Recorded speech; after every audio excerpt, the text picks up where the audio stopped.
Welcome to another presentation from the House of David Fellowship in Richmond, Virginia. I'm Lee Miller. Today, we're going to be picking up our study on the book of Acts, starting at chapter 18. We're going to be moving forward. We're going to do the entire chapter of 18, and boy, has it got some stuff in it. I'm just telling you ahead of time, especially the ending. This is where you get to find out where you are. All right, let's see what's on tap for today. First, contradiction as conundrum. Got to talk about this because we're going to be presented with that problem. So I'm going to talk a little bit about those words. Then, normally, we have a Greek word of the day. Not today. We're going to have an English word of the day because I have to quote a Protestant Christian scholar who supports our position 100%. And so I have to give the entire quote the way he wrote in his book.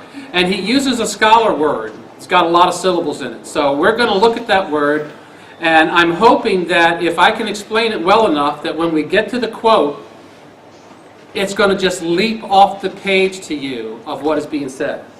All right, next up,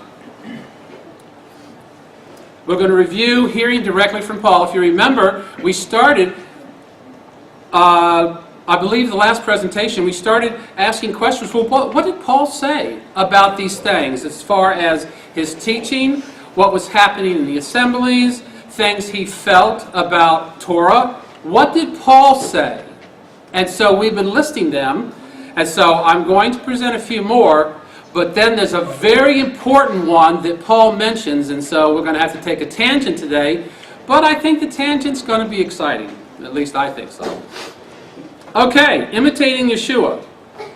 What would that look like? If you were to be writing a letter to somebody and you were to say, look at my life as I imitate the life of Yeshua. First century, a person said that. You imitate me as I imitate him. What does that mean? We're going to go over it. We're going to have to get some clarity from Yeshua himself as well. We need to know his role as the one who was sent. Because he makes that statement. He makes that statement. We need to be clear on that. Next up, his perspective on Torah. We really do need to have some understanding. Where are you concerning your Father's instructions? We need to hear from him, and we will hear from him. We won't finish hearing from him. We're going to finish that when we get to chapter 19 of Acts. But today, we're going to look at chapter 18 of Acts, and we're going to take the first half of what Yeshua said.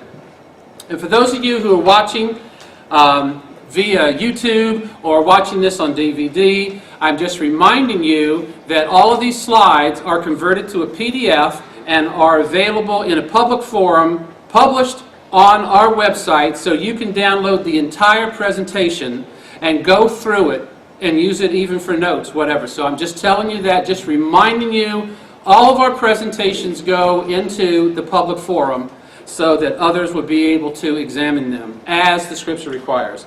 All right, the viewpoint of the opposition party. Have I got a surprise for you? You are not going to believe what your ears hear today. And that's okay.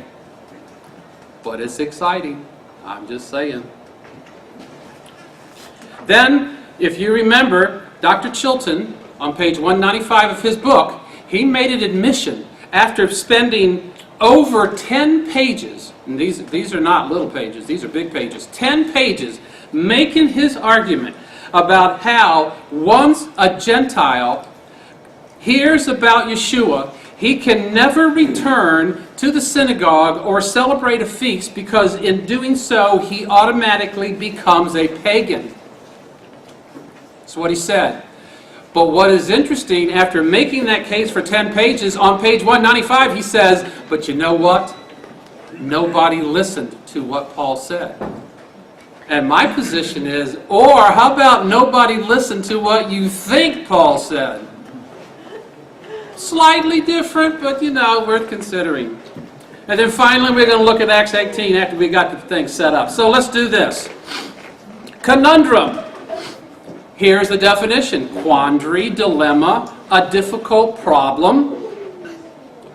Doctrinal contradiction. Like let's take a person. Let's say that I'm up here and I'm talking about, okay, look, today I say shrimp is clean.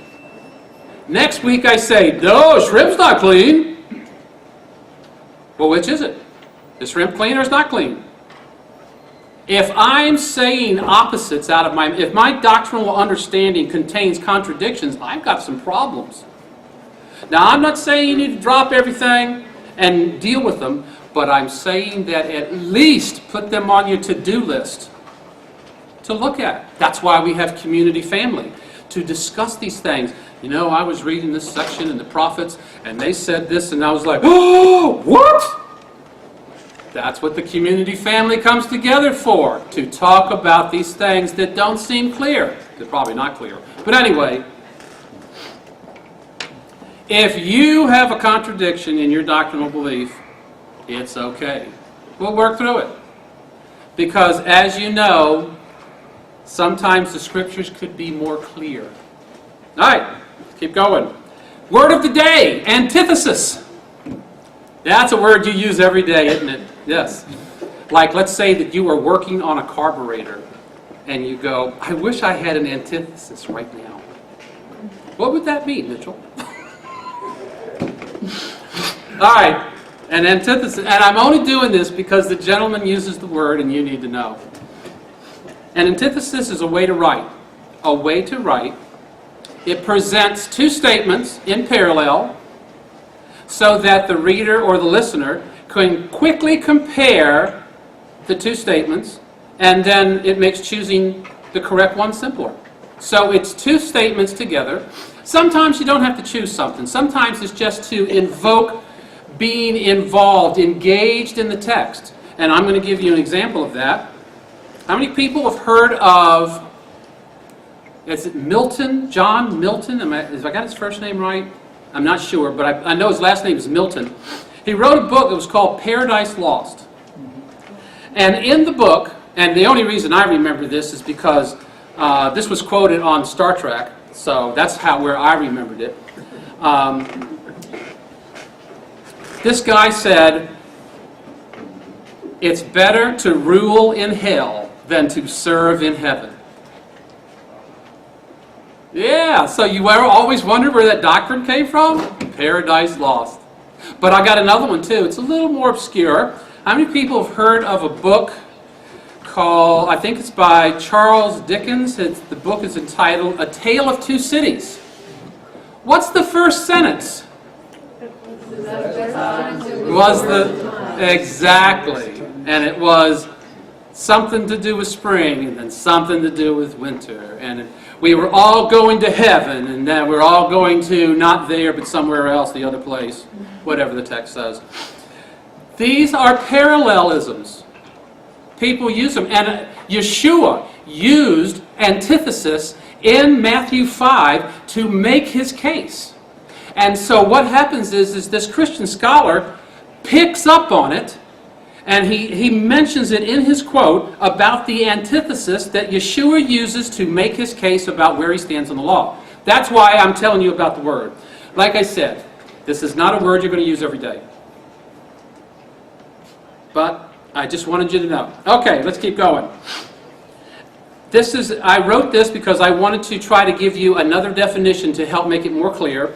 Literally meaning opposite, that's in a different language, is a rhetorical device. Let me tell you about a rhetorical device. Anybody heard of a figure of speech? Metaphor. That is where you say something that's not literal. And audience, it's all about audience. And I've got stories out the kazoo, which I will not tell you because I don't have time, but I will tell you one. But before I get to that story, let's imagine that I was talking to people who were baseball journalists. They wrote columns for ESPN and maybe some other type industries like that, in which maybe they have a column, maybe they're in a newspaper. So if I'm talking about a speaker who's speaking, and I turn to one of these journalists and say, man, he hit it out of the park, they're all going to know what I'm saying, aren't they? But if I go to Denmark and I'm listening to a speaker on microbiology, and I turn to these Denmarkians and I say, man, he hit that out of the park, and they're going to go, what? Because the audience is not ready for that metaphor. They do not know it. And this happened to me personally. I had a surprise birthday when my wife and I lived in Costa Rica. I had a surprise birthday party, and I brought my real estate agent with me. I invited him as part. And I wanted this to be a surprise, but it leaked out. Somebody, and my wife kind of was able to figure it out. And so I made this comment while the real estate agent was sitting there. I said, you know, somebody let the cat out of the bag. And he stopped eating, he looked at me, and he said, why would anyone put a cat in a bag? So, figure of speech, metaphor, that type of thing, and there's a bunch of them, is something you use in language to make a point of something. Somehow you think this is a good way to explain it, like hitting it out of the park. Listen, in baseball, if you get a single every third time up, you're like, you could probably get $20 million contracts a year, because most people can't. So imagine hitting a home run. That's a big deal. Well, how many home runs are hit in a year? 2,000 or 3,000? All teams, all players combined? How many of those balls are hit out of the park? Maybe one. So I could have said about that man speaking, I said, you know what? This guy hit a home run. That would have been impressive. But when I said he hit it out of the park, that means this was way over the top. It was that good, my perspective. So how you can decide to use a very short sentence to say a whole bunch of stuff. It's called a rhetorical device. Antithesis is a rhetorical device. All right, let's continue. Literally meaning opposite is a rhetorical device in which two opposite ideas are put together in a sentence to achieve a contrasting effect. So the ideas aren't the same, they're different.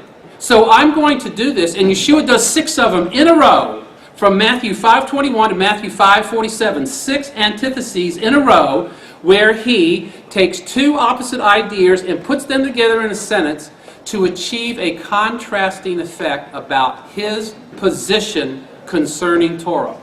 And this Protestant Christian author saw it and wrote about it, and I'm going to share it with you. All right, next up. Oh, I think I have one. Oh, this is an example of one. You have heard it. You have heard that it was said by them of old time, blah, blah, blah, blah, blah. But I say unto you, blah, blah, blah, blah, blah. Two contrasting points about a single subject in parallel. Then you move on, he's got a, you've heard it said by them of old, blah, blah, blah, but I say unto you, blah, blah, blah. He does 6 of them, from Matthew 5:21 to 5:47. Now, we're not going to go through them today because, well, we don't have time. But I am going through them in the next presentation, which is going to be Acts 19. We're going to finish what Yeshua said. So, anyway, there's your word of the day. Now, I got 3 things you need to remember from the last presentation. Number 1, the vast majority of Paul's teaching was not recorded. See, what we have taken in the past is everything that Paul taught was in his X number of letters. Not the case, and he himself says so. That's why I gave you those quotes last time. The vast majority of his teaching was not recorded because it was done verbally, in person, face to face. He says exactly that. And we went over those scriptures last time. That's important. That's very important. Number 2, most of Paul's basic instructions for new believers was not even put in his letters. That's significant. And number 3, according to Paul himself, all of his unrecorded, he says this, people, I'm not making this up, all of his unrecorded verbal teachings agreed with his own lifestyle, which imitated Yeshua's lifestyle. He comes right out and says this. And we looked at it, and I'm going to bring a couple back from last time, okay? This means is where you ask, what does this mean? Paul says, be ye transformed by the renewing of your mind. What does that mean? I delight in God's law in my inner being. What does that mean? So then, I serve the law of God with my mind. Notice there's no mention of the law of Christ. If you go to Galatians 6, it says, I'm not under the law, but I'm under the law of Christ. And yet, he doesn't mention that here. He mentions that he serves the law of God. Serve is that same service that's found in Torah. So, I serve the law of God with my mind, which happens to delight in God's law, and that must mean that I've been transformed because my mind's been renewed. Remember, what does that word transform mean? What word is that? In Greek, it's metamorphai, and you all know what happens with metamorphosis. That is the word that he's saying. It all happens up here, and it executes out of your life, and we'll get to that. All right. I just want to share with you Psalm 112. This is the beginning of the writings. Blessed is the man that walketh not in the counsel of the ungodly. Yeah, we're good with that. Doesn't stand in the way of sinners. Doesn't sit in the seat of the scorner. But look at what verse 2 says, because it's just what Paul said. But his delight is in the Torah of Yahweh, and in Yahweh's Torah doth he meditate day and night. And Paul says, I delight in the Torah within my inner being, the person who I am. Paul just said this. Back we go. Continue what this means. Therefore, I urge you to imitate me. He's writing to Gentiles. Paul's a Jew. What is the word imitate in Greek? We already covered it. I'll just review it. Think about it from the standpoint of going to a play or appearing in a play. If you're going to be a particular actor or actress in a play, you've got a script, you've got the things that they said, you know the actions that they did. You are trying to duplicate everything about that person in the play to the audience. That's the Greek word that's here when he says, I urge you to imitate me. That's a Jew talking to a Gentile. That's shocking, isn't it? For you became imitators of God's assemblies that are in Judea. Oh, the ones that only have Jews in them, of which James says, look at all the people here who are zealous for the Torah, tens of thousands. We haven't got to chapter 21 of Acts, but we will get there one day where he says this. But he's talking to those in Thessalonica, Gentiles in Thessalonica, and he's saying, you became imitators of the Jews in Judea. That's interesting. And the last one, the one who, I'm sorry, I got one more after this. This is a repeat from last time. John said, the one who says he abides in him ought himself to walk in the same manner as Yeshua walked. What does that mean? And the other one is, become an imitator of me just as I imitate the Messiah. So for me, this begs the question, what did Yeshua's life look like? Because Paul is saying, I'm imitating that life. You need to imitate what I'm doing because I'm alive right now. You can see me. Okay? All right? So, let's talk about Yeshua. First, his role. What points of his ministry, this is a question, what points of his ministry did he want to be sure the disciples and us understood? Points of his ministry. So let's take a look at what he said. My teaching is not mine. I'm teaching you a bag load of stuff, and it is not mine.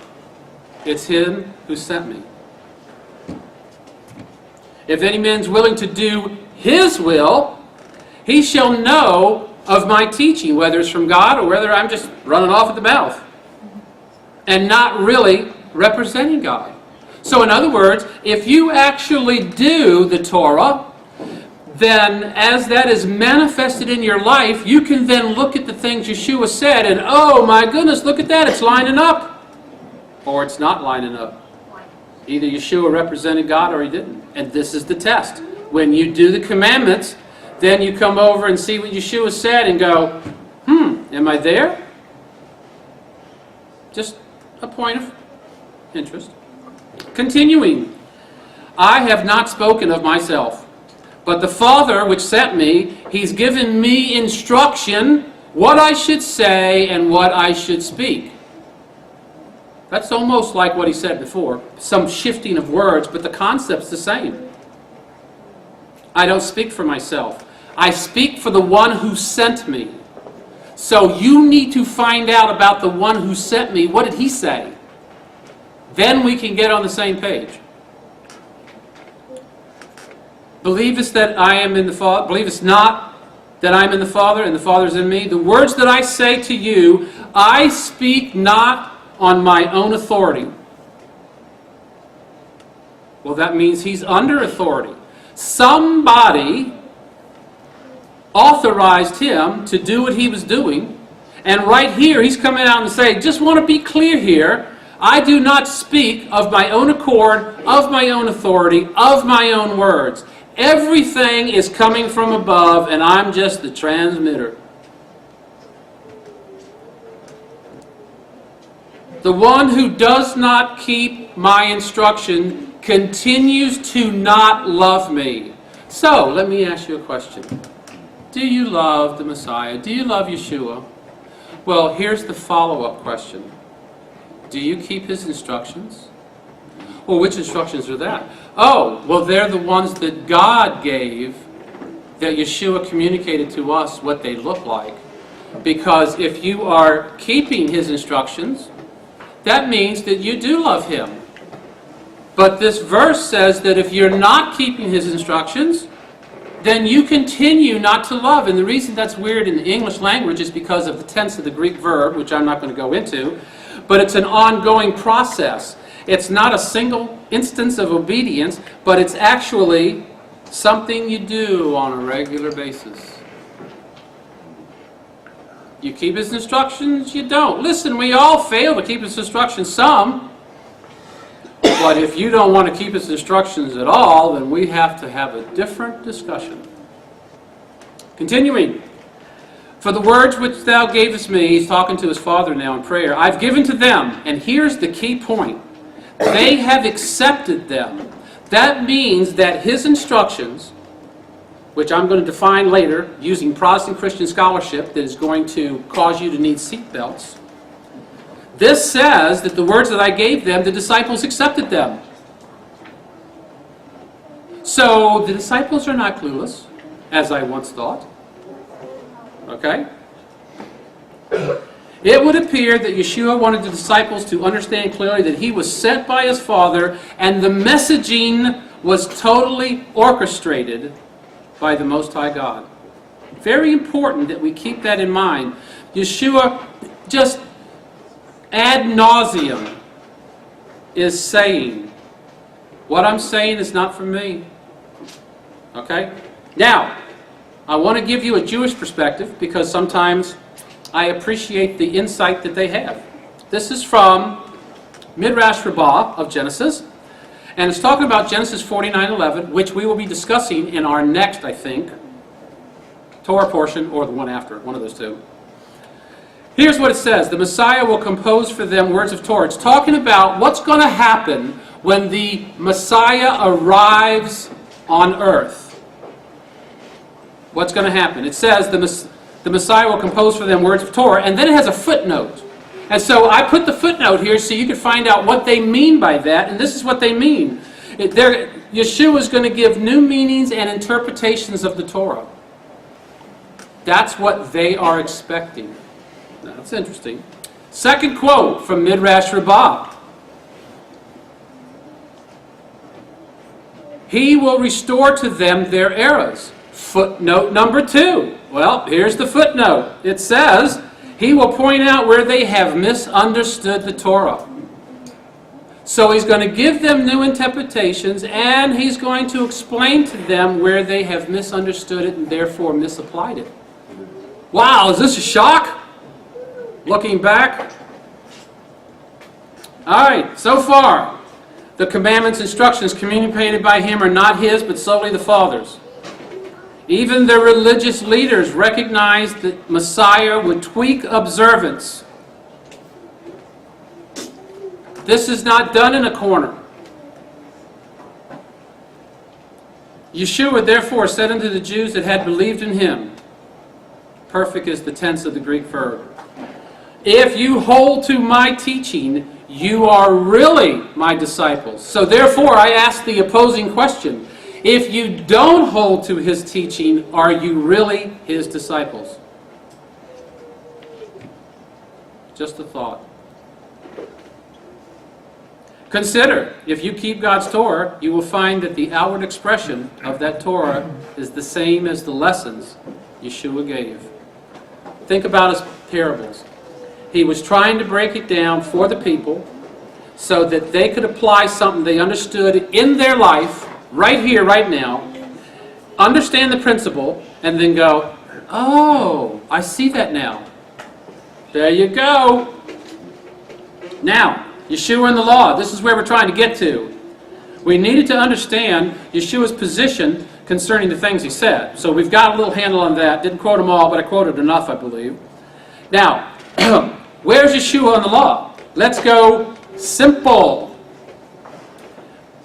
He was asked a question. What do I need for eternal life? That's really Aeonian life, which implies seventh day, which is millennial kingdom. So he answers, if you want to enter into the seventh day millennial kingdom, keep the commandments. All right. That's good, but I'm going to need a little bit more. All right? More definitive. Here is what is more definitive. Matthew 5:17 through 20. And like I said, we're not going to break it all down today, but I'm going to give you enough to get the engine started. Before we analyze this passage, I can tell you what I think it means. But do I really need to do that? Do I really need to do that? I mean, do I really need to do that? I can tell you what Tim Hague thinks it means. And if you want to read what it means, there's his PDF. Online, free, you can download it. You'll get it out of PDF later. The thing that is important to me, and I'm going to come back to that, look at this next bullet. What does the opposition party think it means? Yeshua and the law, Matthew 5:17 through 20. What does the opposition party think? Because I like to go there and find out. You know, I used to be teased in the early years of my walk because one of my favorite websites was infidel.org. And the reason I would go there is because I wanted to hear what the opposing opinions were, not about people who just agree with me on every point that I believe. Doesn't give me a lot of help. But I wanted to know what the opposition had to say. So from time to time, I go visit the opposition to see what they have to say. And I'm going to share some of it with you. That's why you're going to need seatbelts.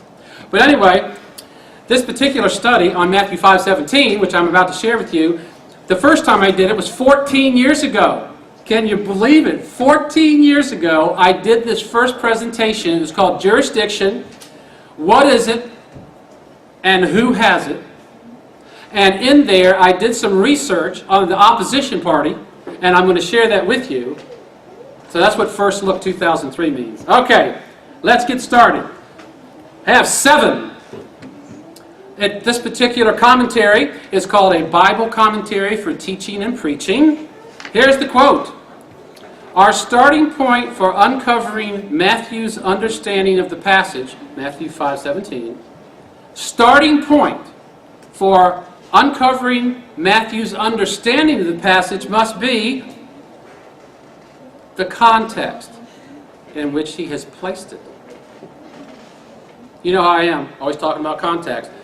The next sentence contains the word of the day. Okay?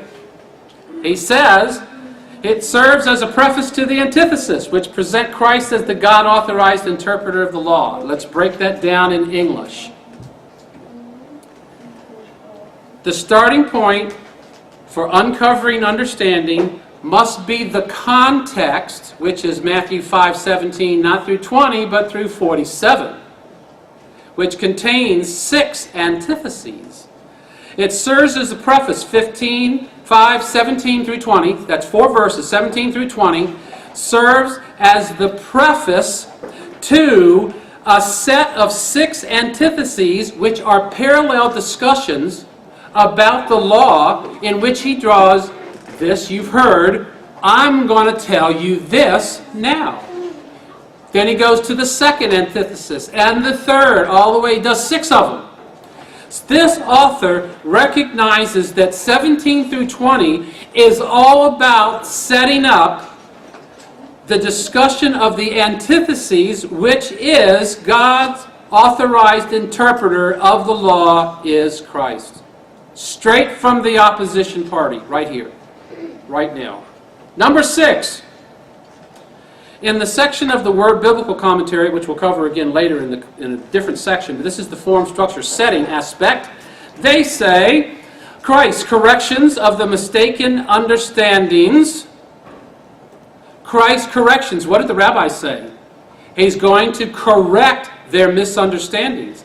This Protestant Christian scholar says the corrections of the mistaken understanding involve the presentation of the true meaning of the Torah, not its cancellation, as might at first seem to be the case.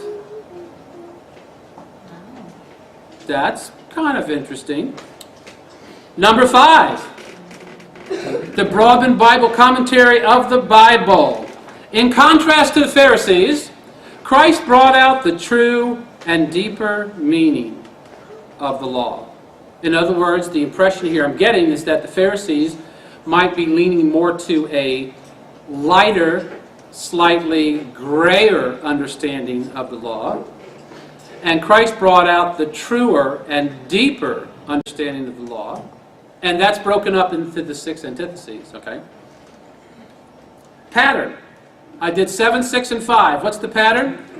God authorized interpreter. We're asking a question. Paul said, imitate me as I imitate Yeshua.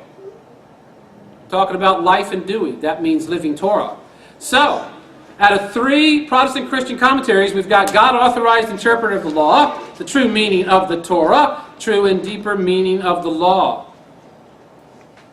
I'm encouraged so far. Let's continue. Number 4. The greatest text of the Bible. Hey, it's cool that this is in that. Okay, by James Hastings.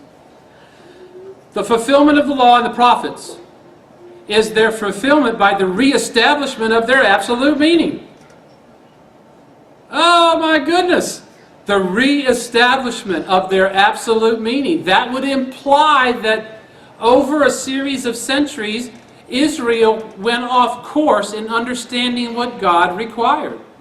This Protestant Christian scholar has recognized that Yeshua is explaining what the absolute requirement of the law is. Wow. Okay. Number 3, the Anchor Bible. This is a big one. Albright and Mann. Much hangs on the meaning of the verb to fulfill. The verb can and frequently does convey the meaning of to clarify the true meaning of something. Oh, this is going to come back too. Okay? The verb can and frequently does convey the meaning of to clarify the true meaning of something, which would imply again that Israel had somehow lost the true meaning, and Yeshua was coming to restore the absolutely true meaning. Okay? Certainly, it can be argued that Christ is doing this in the legal material of Matthew 5 through 7, which the end of 5 is 6 antitheses, which is parallel statements, to set up 6 and 7. This allows him to say, okay, look, you've heard from men of old this. I'm telling you this. And he does it 6 times. Then chapter 6 starts, where he starts to break down into parables. Okay, let's do this again. It can be argued that Christ is doing this in legal material, is trying to restore the original meaning of the law. I think we've seen this before, haven't we? Which seemed to be obscured by the accretions of commentary. In other words, there was a whole lot of stuff added, which was causing people to be not quite on course. 2, the Word Biblical Commentary. This is the actual commentator, not the structure guy from previous. In 34A, that's the volume number. I love this this opening quote. Do not think I came presupposes the existence of the opinion that is denied. One of the clearest sentences ever written. I'm telling you what. Can we even translate this into English? Okay. Let me ask you a question. Let's, for the sake of numbers, let's just say that out of all the commandments, that an individual is required to do 100. Because we're not a king, we're not a priest, and we're either male or female, and we're not a king. You know, we got some stuff going on there that doesn't apply to us. So I'm just making up a number. I'm going to say 100. Okay? Now, let's say that over centuries, that commentary that's been added, which is called traditions of the fathers, the customs, let's say you got 300 of them for the 100 commandments. So now you got 400. Now, think back with me to when we went over Acts 10, where Peter was instructed to go to Cornelius' house. He gets in the door. What is the first thing he says? Do you realize it's against the law for me to be here? That's the opening of his sermon. What did he really say? It is against the tradition for a Jew to go into a Gentile's house. That's what we take away from that. So, imagine Yeshua. He says his burden is light. He comes along and he's not doing all of these traditions. So people are looking at him because you got 3 in the desert, you got 4. He's coming out and saying, repent for the kingdom is here. What does repent mean? Turn back to Torah. That's the definition of the Hebrew word in the first century. So, he opens this message, which is the pretext to the 6 antitheses. Do not think that I came. What does that mean? That means he noticed that some people were thinking something, and he's got to correct that right in the beginning. He saw them thinking the wrong thing because he wasn't doing all these traditions, and so they were saying, wow, he must be really lightening up the requirements of God's Torah. That's what they were thinking. He must be lightening it up. Let me give you an example. And we'll do this next week because I'll actually have a picture of a horse. But imagine you had a horse with a saddle and it's got a strap on it, and you got the strap tightened, the saddle's there so you can ride the horse. Let's say it's too tight. What are you going to do? You're going to loose the strap. That's the Greek word here. It has other meanings, but it also means to loose something that's too tight. So, don't think that I came to loose something. He didn't. He's not going to do all the traditions. But now let's see if we can break this down. Do not think that I came. What I think you're thinking presupposes the existence of an opinion. He's thinking these people have an opinion that he's doing away with the law, and he's going to deny that. That's what the guy's saying. By Yeshua starting with, do not think that I came, I am saying your opinion is wrong. I'm not lightening up. Okay? He goes on to say, this is the Christian scholar, here it is fair to assume that Christ's sovereign interpretation of the law was so out of step, although I can't imagine how, because the Jews writing in Midrash Rabbah of Genesis 49 clearly state that the Messiah is going to bring new interpretations, but here it is. It's fair to assume that Christ's sovereign interpretation of the law was so out of step with contemporary interpretation, it seemed like many that he was going against the law, when in fact he wasn't. This is what that scholar saw. Now, the scholar says something else. It is best to understand fulfill here as fulfill in the sense of bring to its intended meaning. This view is consonant with the expectation that the Messiah would not only preserve the Torah, the Messiah would preserve the Torah, missed that, but also bring about its meaning in a definitive manner. See a pattern here? In other words, the law as interpreted by Christ will remain valid until the close of this age. Really? This is the Protestant Christian scholar. This is my thinking on the point. I'm reading what they said. Here's the pattern list from 4, 3, and 2. Reestablishment of their absolute meaning. Clarify the true meaning of something. Restore the original meaning.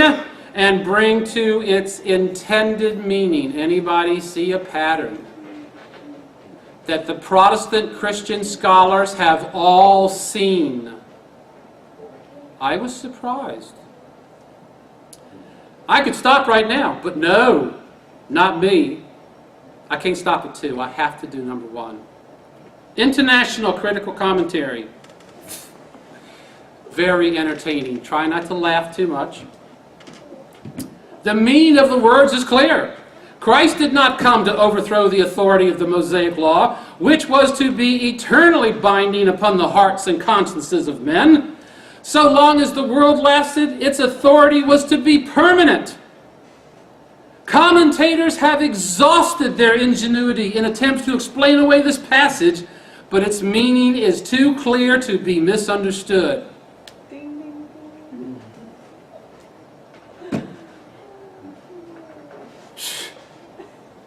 All right.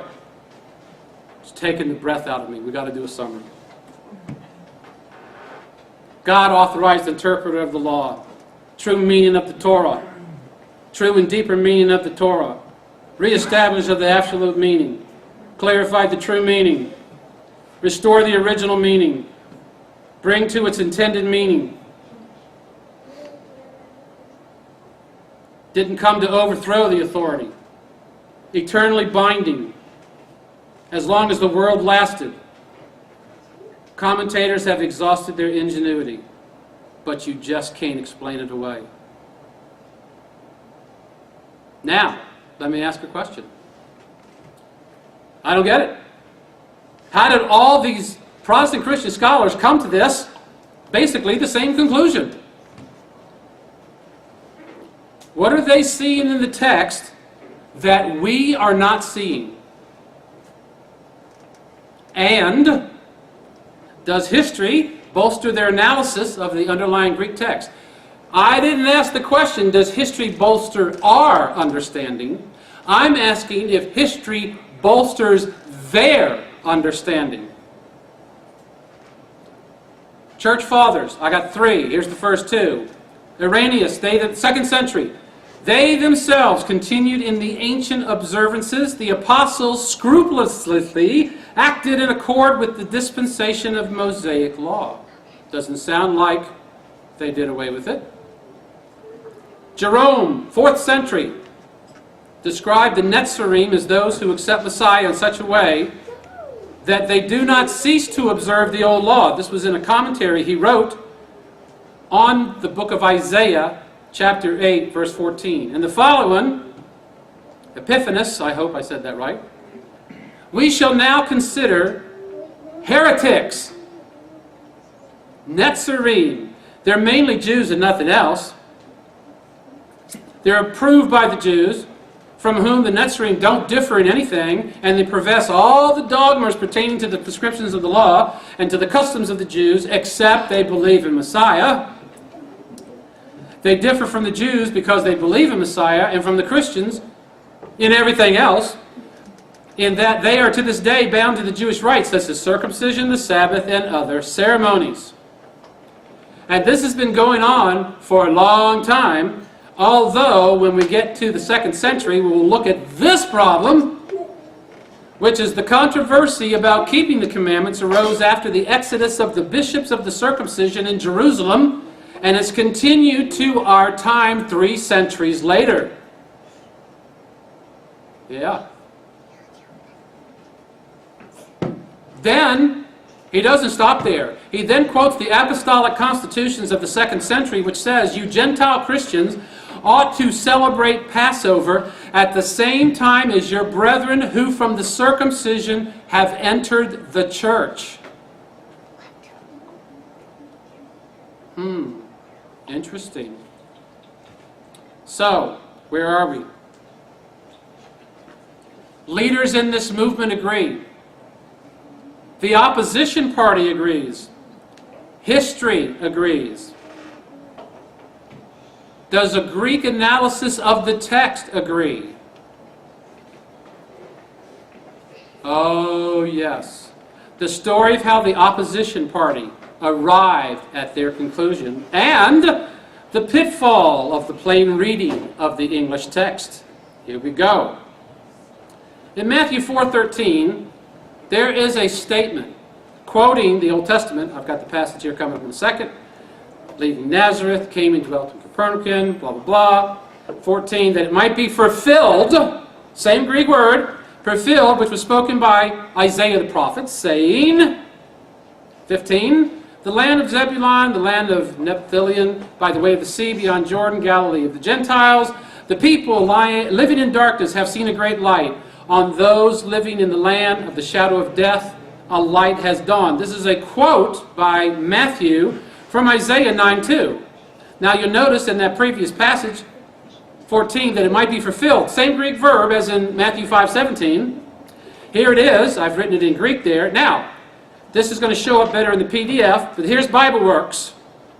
I know you all can read that because you all have supervision, and that's what it would take to read that. Okay, but this is that passage, and here I have put an arrow that points to the Greek verb, and here's the thing that you need to know. Greek verbs have a voice. It's either active or passive, and in this particular case, this Greek verb is passive. Let's take a look at what that means. That it might be fulfilled. Remember, we're answering the question, how did the Protestant Christian scholars all come up with the right answer? This is how. Here's the Greek word. Fulfilled. Freiberg, my man. Passive voice. Of a set span of time. Complete. Reach an end. Fill up. Only passive in the New Testament. It's not passive in other writings. Okay? Be fulfilled. I want you to notice there. Of a set span of time. Complete. What have you heard about the law? When somebody will say, well, Yeshua in 5:17 saying, I didn't come to destroy the law, but I came to complete it, the set span of time that it was supposed to run, it was going to reach an end, and that's what I'm here for. This is it right here. This is the definition. This is where they got it from. Oh, but wait. Matthew 5:17. Do not think I've come to abolish the law of the prophets. I have not come to abolish them, but to fulfill them. Same word. If this Greek verb is also in the passive voice, then this translates to, this is my translation, I have not come to abolish them, but to allow them to reach the end of their set span of time. Which is exactly what you hear all the time. BibleWorks. Here's 5:17. Here's the Greek verb, and oh, look! It's not passive voice, it's active voice. Let's go back. I have not come to abolish them, but to fulfill them. Greek, Freiberg, passive voice. No, it's not passive voice, it's active voice. When the verb is in the active voice, what does it mean? It means to give the true meaning to. All the Greek scholars saw it. And that's why every one of them said, he's given the true meaning to the Torah. They all said the same thing. This is why. But unfortunately, 2 billion people in the world who claim Christ in some form or fashion all think the Greek verb is passive. Actually, they don't think that at all. They've been told by somebody else what it means, and it happens to match passive. And I would submit that let's just go low and say how many people have heard the call and are coming out of where they were and are starting to walk this walk. Let's go 10,000. You know that's low. Let's say that 1% of that 10,000 even know that a Greek verb has a voice. Even know that a Greek verb has a voice. Does 100 people know that? No. That's a question. That's 1%. But 2 billion have no idea. So, that's what you're facing. What did the scholars say? True meaning, deep and true meaning, reestablish the absolute meaning, clarify the true meaning, restore the original meaning, bring to its intended meaning. They all saw it. And they wrote it. And you know what's the cool thing? These writers who wrote these books and commentaries, they are the professors in the universities where all pastors go to get their degree before they go to a church and start to minister. So this is not done in a corner. You have to read these books. They all know. That's pretty cool. They figured this out because they looked at the underlying Greek language and noticed the verb is not in the passive voice but in the active voice. But now, let me say something about this. Let's say you have somebody that you're sharing with because they got an honest question. And you go through this overwhelming, and I've only done 10%, evidence about how this all works together, and that all Protestant Christianity scholarship concludes unanimously that this is what it means. They're all on board with our position, and they say, you know what, listen, I'm sorry, but it's just not within me to be able to take the next step. And that could happen. That could happen. So, as we leave this, I do want to share with you one thing. Something to consider. The millennial kingdom. If you were to ask the following. Let's go to Revelation. I think it's chapter 20. I don't think it's 21, but it's one of those two. Chapter 20. It says that you will rule and reign. Those who are in Christ will rule and reign for 1,000 years. If you look at the Greek words for rule and reign, it's talking about being in a position of authority judicially. That means that you may very well be in a position, such as a judge, in which you will be making rulings for nations and people from the Constitution of Israel, which is the Torah. And if you go to the prophets, you will see that they're constantly talking about the Torah will come forth out of Jerusalem. But let's not just stop there. Let's go to Zechariah 14, where he says that after the millennial kingdom starts, Gentile nations that do not go up to Jerusalem to worship at the Feast of Tabernacles will be immediately punished on the spot. That's what the prophet says. So, you are going to be a judge in some capacity, ruling out of Torah on nations and people. May I ask you this question? Have you even read it? Have you even read the Torah?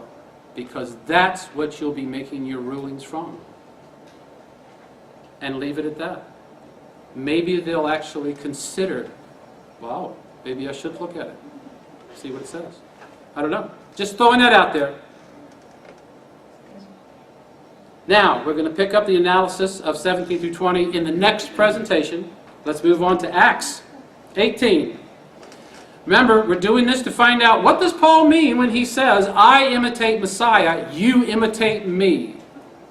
We got to establish the baseline. Paul leaves Athens, go for Corinth. There he finds a Jew named Aquila, a native of Pontus, who had recently come from Italy with his wife Priscilla, because Claudius had ordered all the Jews to depart from Rome. Paul went to see him, okay? Because he worked at the same trade. I looked this up. Tent makers. They were tent makers by trade. I don't know who has tent. I guess everybody had tents, maybe. Claudius and the edict. Tent makers. I looked this Greek word up. And I want you to know, if you go back to Acts 10, it's not a leather worker in Acts 10. It's a leather dresser in Acts 10. Remember, Peter was hanging out with the guy at the beginning? He was a leather dresser. This Greek word is for leather workers. So I don't know, maybe it's a team thing. Maybe you have to work the leather and then dress it. I don't know. But I'm just telling you what the text says. Paul stays in Corinth for 1.5 years. What was he teaching them? The law's been done away with? You don't have to observe anything but the 4 that the Apostolic Council passed down? Either they are slow listeners, or Paul wins the award for the worst teacher in history. I mean, I could have put that sign around my cat's head and got it done in less than 1.5 years. Okay? What might that have been? You tell me. Continuing now, when Gallio, I think so, was proconsul, the Jews attacked Paul with one accord and brought him before the judgment seat. Now, here's something that's interesting. In the International Critical Commentary, which we just quoted, this is the Acts section on page 175, another remarkable confirmation of the extreme accuracy of Luke. Here's why he's saying that. We have a lot of outside documents of the history of the first century. They're not canonical. They were not intended to be canonical. They're just historical records. And there were some questions about Gallio and the role that he was playing in position and who was in what and all this stuff, which I'm not going to get into. But what is interesting is that the records have these debatable points, but Luke connects all of them together correctly. And the International Critical Commentary scholarship recognized it, that this was one of many times when Luke was writing about a time that was current, and he got all of the outside biblical legal references correct. Cool stuff. This man they charged persuading the people to worship God in ways contrary to the Jewish law. But just as Paul was about to speak, he said to the Jews, if it were a matter of some misdemeanor or felony, that's my translation, within Roman law, I'd listen to your complaint. But since it concerns disagreements about words and names in your own law, I'm not going to be a judge of this. And he drove him out of the judgment seat. Cool stuff. Once again, Roman officials recognized Yeshua and his followers not to be a legal threat to the Roman Empire. That is a quote from the commentary on the book of Acts by Smith and Haley, page 330. But Paul, after staying many more days in Corinth, said farewell to the brothers, sailed away to Syria, accompanied by Priscilla and Aquila. He had his hair cut because he had made a vow. There's a question here. If you go back and look at vows in Torah, the hair gets cut off in Jerusalem. Hair wasn't cut off in Jerusalem. So we got something we've got to figure out. I'm not going to figure it out, but there's something here too to be figured out. But he did have a vow, so take note of that. And of course, 21, he hasn't completed the vow. We'll get there. When they reached Ephesus, Paul left them behind. He went into the synagogue, addressed the Jews like he always did. Yeshua did that too, by the way. And it says, as was his custom. When they asked him to stay longer, he said, I can't do it. Paul probably refused because he wanted to reach Jerusalem for the festival season before the seas became impassable during the winter. And that shows up. He bade them farewell, saying, I must by all means keep this feast that cometh in Jerusalem. So he arrives and he goes straight up to Jerusalem. Looks good to me. Text critical. There are some biblical manuscripts of the book of Acts that do not have, I must by all means keep this feast that cometh in Jerusalem. Textual witnesses lack the reading, but the internal evidence is in favor. If not originally in the text, there's no good reason can be assigned for its insertion. That's International Critical Commentary again. The reason I put this in is because you might read a English translated Bible that doesn't have it in there. You go, where is that? It's because some people put it in, some people don't. But the internal textual witness of the story shows clearly that as soon as he landed, he went straight to Jerusalem. Okay?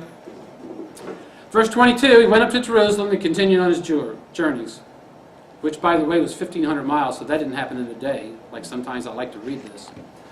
Now, Apollos, this is where we find out where we are. A Jew named Apollos, native of Alexandria, he was an eloquent speaker, well-versed in the Scriptures, instructed in the way of the Lord, great enthusiasm, moved by the Spirit, spoke and taught accurately the facts about Yeshua, but he only knew the baptism of John. He began to speak out fearlessly in the synagogue, but when Aquila and Priscilla heard him, they took him aside and explained the way of God to him more accurately. Now, is that what the text says? No, it doesn't say that. It doesn't say Aquila and Priscilla. It says Priscilla and Aquila. But they changed the text because they knew that the more important person in Greek goes first, and they did not want it to appear that a woman was teaching Apollos. So they changed the text in English, not in the Greek. Wow, what a shock. Now, here's the question. If a person says let me take you aside and explain the way of God to you more accurately. What are the chances that you are not going to be offended? Mike, let me take you aside and explain the way of God more accurately to you, buddy, because you ain't got it. And you're going to go, oh, wonderful. Or you're going to go, you know where the sun does not shine? I'm just saying. So what did Apollos do? After that teaching session was over, Apollos wanted to cross over. The brothers encouraged him. He wrote to the disciples. When he arrived, he assisted greatly those who had believed through God's divine influence. For he effectually silenced all the Jewish opposition in public debate, demonstrating from the Scriptures that the Anointed One was Yeshua. Apparently, Apollos was okay with someone he didn't know sitting down with him and pointing out some things that he didn't know. So, where are we? Just saying. All right, moving forward. Next up, Acts 19. That is all I have. The end.